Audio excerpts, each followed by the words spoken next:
主席，首先係樂見呢啲措施咧、設施咧係落戶喺我自己嘅選區西貢。我想問翻少少問題。首先第一咧就係關於節能部分咧1100萬，我想問下當局咧有冇計算下嗰個能源效益？咁係咪可以即係追翻條數嘅咧？我想問一問啫。第二咧就係嗰個應急費用1億嗰度咧有冇壓縮嘅空間？而第三咧就係、因為知道都會有宿舍啦，咁就近嘅居民都託我問一問，關於嗰個車流量評估係會如何呢？咁樣3個問題，唔該。係，副局唔該。喺呢方面，我請黃總監協助。至於汽車流量嗰度咧，我請規劃處黎專員協助。好啊，黃總監唔該。OK， 多謝主席同埋李議員嘅提問。咁能源效益嗰度咧，其實我哋嗰個可再生能源，我哋分2項啦，可再生能源同埋嗰個節能咧。咁節能措施咧，其實咧我哋每年可以慳到92,000度電，其實平均大概13萬幾。咁咧，我哋可以8年可以 pay back 嘅，即係8年可以回復我哋嗰個投資。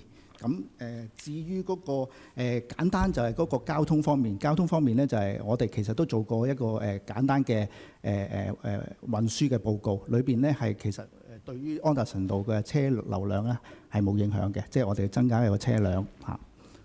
應該係爭壓縮嗰個應急費用有冇空間壓縮？係李議員唔好意思主席。你想答埋佢第2個問題先係嘛？答埋應急費用先啦，係啊。好。應急費用就我哋其實都好簡單地，其實每個項目我哋都係預留大概1成嘅應急費用。始終我哋都有一啲特別嘅情況啦，即係我哋冇預多咗嘅。其實每個項目裏邊都有一啲咧預計唔到嘅情況，例如個地基啊嗰啲，所以咧我哋大概亦都唔會超過10%嘅嚇。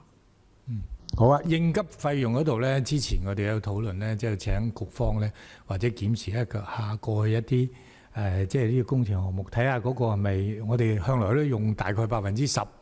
咁呢方面係咪即係其實喺過去嘅經驗嚟講咧，喺啲數據方面係咪支持呢個10%，抑或有呢方面嘅檢討空間咧？咁呢個我諗就我理解啊，局方正係喺呢方面咧係檢討緊同埋去分析緊嚇。咁啊，大家可能係稍後咧，即係有機會咧，可以局方有呢方面嘅結論咧，就再同大家講啦嚇。